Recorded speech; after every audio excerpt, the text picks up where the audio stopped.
नमस्कार प्रिय बिहार আপনারা দেখছেন খবর তরঙ্গ।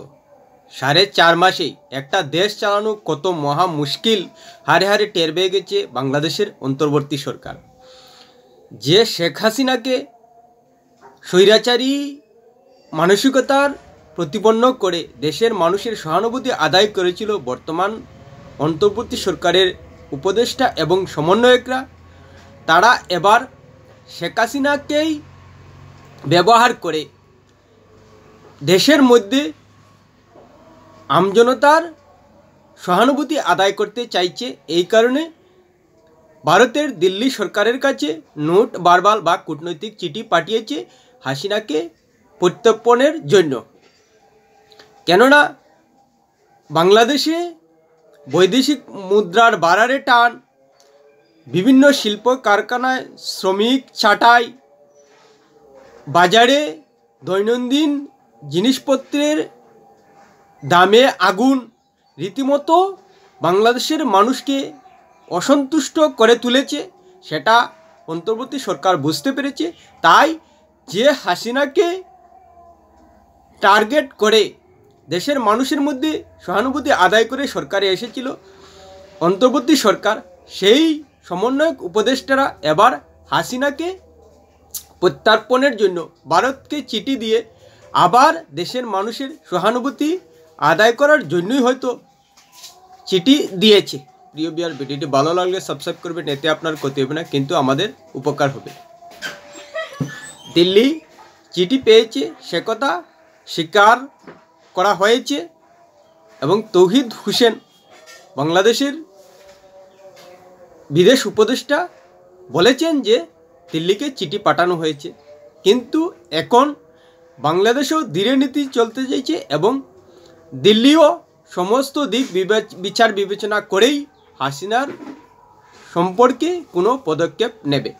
প্রথমত, কোনো অন্তর্বর্তী সরকার কোনো নির্বাচিত সরকারের কাছে বন্দি প্রত্যর্পণ চাইতে পারে কিনা তার একটা আইনি দিক রয়েছে, এবং যেহেতু বাংলাদেশের নির্বাচিত সরকার এবং ভারতের নির্বাচিত সরকারের মধ্যে বন্দি প্রত্যর্পণ চুক্তি হয়েছে, তাই কোনো অন্তর্বর্তী সরকার সেই বন্দি প্রত্যর্পণ চুক্তির মাধ্যমে নোট বারবার দিতে পারে কিনা তারও আইনি দিক রয়েছে, সেটাও বিবেচনা করা হবে। এবং অন্তর্বর্তী সরকার নির্বাচিত সরকারের কাছে নোট বারবার পাঠাতে পারে কিনা, চাইতে পারে কিনা বন্দি প্রত্যর্পণের চুক্তির মাধ্যমে, সেটারও কিন্তু আইনি দিক রয়েছে। সেই সঙ্গে শেখ হাসিনার বা কোনো নেতা নেত্রীর ইচ্ছার বিরুদ্ধে বন্দি প্রত্যর্পণের চুক্তির ক্ষেত্রে তাকে পাঠানো যায় কিনা তারও আইনি দিক রয়েছে। প্রত্যর্পণ চুক্তিতে যে দেশে আশ্রয় নিয়েছেন কোনো নেতা বা নেত্রী, তার বিরুদ্ধে তাকে দেশে পাঠানো যায় কিনা তারও কিন্তু আইনি দিক রয়েছে। বিশেষ করে পরিষ্কার বলা যায় যে শেখ হাসিনা বাংলাদেশে যাবেন কি যাবেন না তার ইচ্ছা রয়েছে কিনা তা সেই বিষয়ে কিন্তু প্রত্যর্পণ চুক্তিতে আইনি দিক রয়েছে কিনা তাও বিবেচনা করা হবে। সেই সঙ্গে শেখ হাসিনার প্রাণনাশের আশঙ্কা রয়েছে কিনা বাংলাদেশে বর্তমান অন্তর্বর্তী সরকারের কার্যকলাপে, তাও কিন্তু ভারত বিবেচনা করবে। কেননা এক্ষেত্রে শেখ মুজিবুর রহমানের উদাহরণ সামনে আসবে, যেহেতু শেখ মুজিবুর রহমান বর্তমান বাংলাদেশের নির্বাচিত প্রধানমন্ত্রী, শেখ হাসিনার পিতা, এবং তাকে বাংলাদেশে হত্যা করা হয়েছে। সেই দিক বিবেচনা করা হবে ভারতের তরফ থেকে।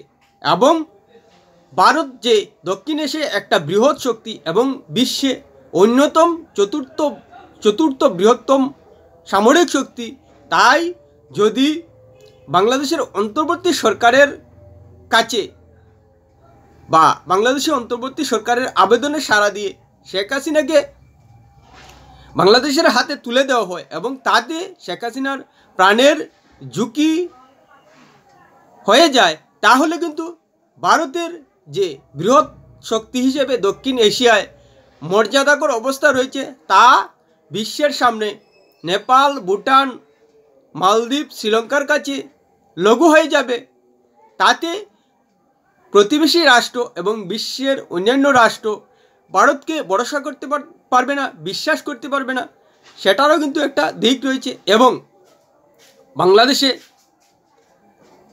বর্তমান অন্তর্বর্তী সরকার বদলার রাজনীতি করছে কিনা তারও কিন্তু দিকটা বিবেচনা করবে ভারত নিশ্চিতভাবেই।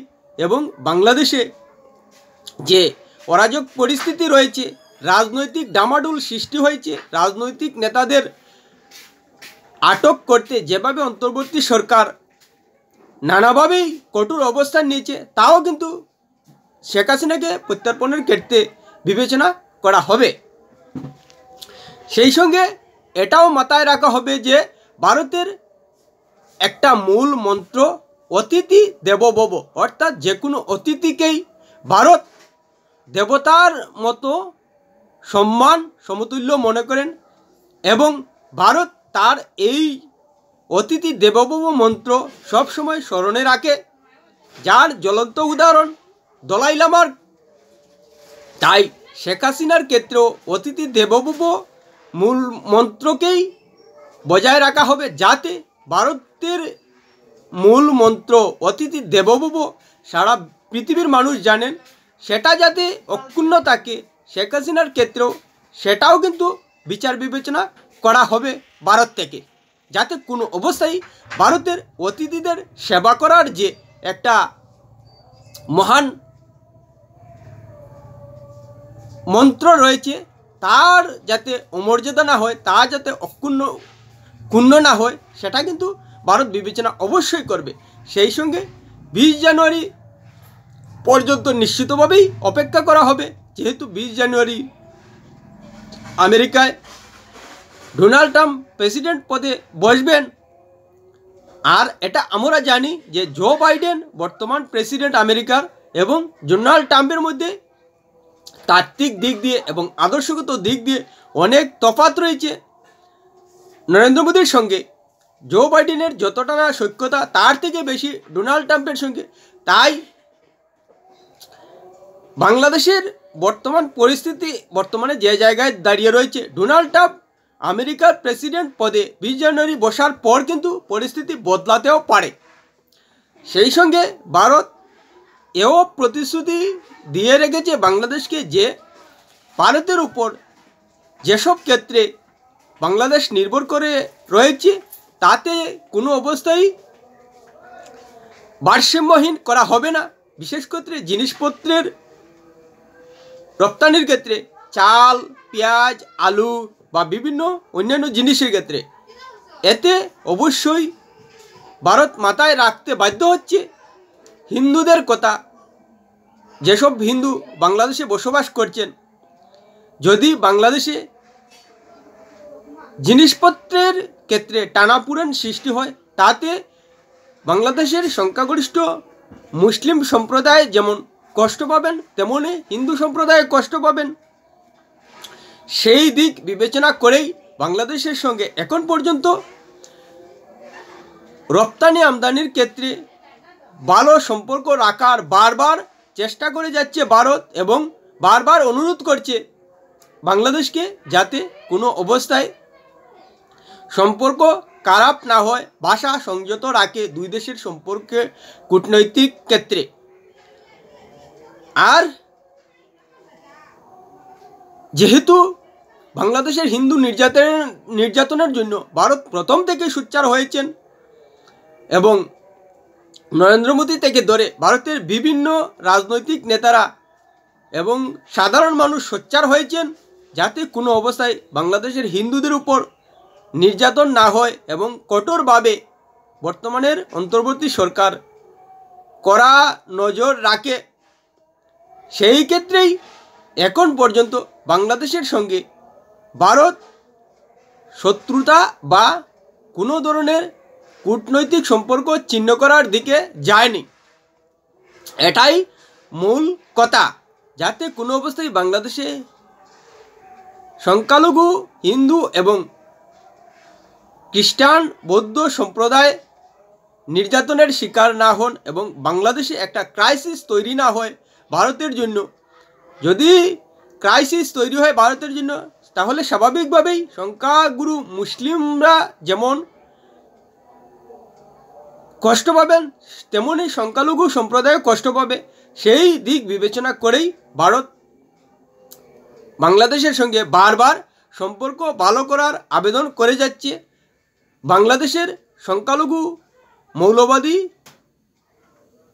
মানুষ বারবার ভারতের সঙ্গে শত্রুতা দেখিয়ে গেলেও, পাকিস্তানের সঙ্গে সম্পর্ক ঘনিষ্ঠতা করার চেষ্টা করে গেলেও ভারত তেমন একটা পাত্তাই দিচ্ছে না। কিন্তু শেখ হাসিনাকে স্বৈরাচারী প্রতিপন্ন করে দেশের মানুষের সহানুভূতি আদায় করে শেখ হাসিনাকে দেশ থেকে তাড়ানোর পর বর্তমান পরিস্থিতিতে বাংলাদেশের বাজারে যে জিনিসপত্রের আগুন লেগেছে, মানুষ অসন্তুষ্ট হয়েছেন এবং বৈদেশিক মুদ্রার ভাণ্ডারে টান পড়েছে এবং শিল্প কারখানায় যেভাবে কর্মী ছাঁটাই হচ্ছে, তাতে দেশের মধ্যে এমনিতেই সামাজিক জীবনে একটা অরাজক পরিস্থিতি এবং অসন্তোষ পরিস্থিতি তৈরি হয়েছে। সেটা হারে হারে টের পাচ্ছে বাংলাদেশের অন্তর্বর্তী সরকার। তাই আবার শেখ হাসিনাকে অস্ত্র করেই প্রত্যর্পণ চুক্তির মাধ্যমে ভারতকে নট ভার্বাল বা কূটনৈতিক চিঠি পাঠিয়েছে। এখন যতগুলো কারণ বললাম সেগুলো অবশ্যই ভারত বিবেচনা করবে। কোনো অবস্থায় এটা পরিষ্কার বলা যায় যে বন্দি প্রত্যর্পণ চুক্তি ভারত বাংলাদেশের মধ্যে হয়েছে দুই দেশের নির্বাচিত সরকারের মধ্যে।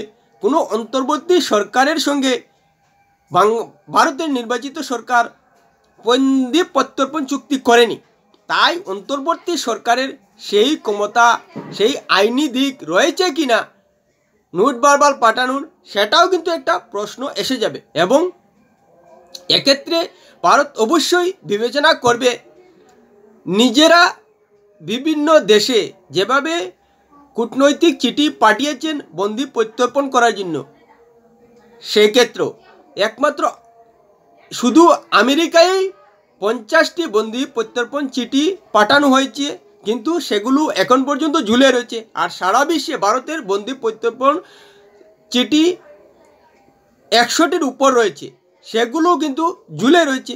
সেই হিসাব বিবেচনাও করা হবে শেখ হাসিনাকে বাংলাদেশের অন্তর্বর্তী সরকারের হাতে তুলে দেওয়ার ক্ষেত্রে। এক্ষেত্রে আরও বড় বিষয় হয়ে দাঁড়াবে যে বাংলাদেশের নির্বাচিত প্রধানমন্ত্রী কিন্তু শেখ হাসিনা। তাই নির্বাচিত প্রধানমন্ত্রী শেখ হাসিনাকে অন্তর্বর্তী সরকারের হাতে তুলে দেওয়াও আইনত সঠিক কিনা সেটাও কিন্তু সামনে আসবে। যেহেতু বর্তমান অন্তর্বর্তী সরকার সাধারণ মানুষের ভোটে নির্বাচিত হয়ে আসেননি, কিন্তু শেখ হাসিনা সাধারণ মানুষের ভোটে নির্বাচিত হয়ে প্রধানমন্ত্রী। তাই নির্বাচিত প্রধানমন্ত্রীকে বা নির্বাচিত জনপ্রতিনিধিকে অনির্বাচিত সরকারের হাতে তুলে দেওয়া যায় কি না সেটাও কিন্তু প্রশ্ন আসবে স্বাভাবিকভাবে। কেননা বর্তমান অন্তর্বর্তী সরকার কোনো নির্বাচিত প্রতিনিধিত্ব করছেন না, আর শেখ হাসিনা নির্বাচিত প্রতিনিধি। তাই গণতান্ত্রিকভাবে নির্বাচিত প্রতিনিধি শেখ হাসিনাকে অগণতান্ত্রিক একটা সরকারের হাতে তুলে দেওয়া কতটুকু গণতান্ত্রিক সরকারের পক্ষে মান্যতা পাবে, সেই বিষয়টা কিন্তু ভারত সরকারের কাছে অগ্রাধিকার আসবেই। কেননা ভারত সরকার, দিল্লি সরকার একটা নির্বাচিত সরকার এবং সদ্যই নির্বাচিত হয়ে দিল্লির সরকারের অধীন হয়েছে। তাই কোনো অবস্থায় অন্ততপক্ষে অনির্বাচিত একটা সরকারের হাতে নির্বাচিত প্রতিনিধিকে তুলে দেওয়ার ক্ষেত্রে 10 বার ভাবতেই হবে। প্রিয় ভিউয়ার, ভিডিওটি ভালো লাগলে লাইক শেয়ার কমেন্ট করবে।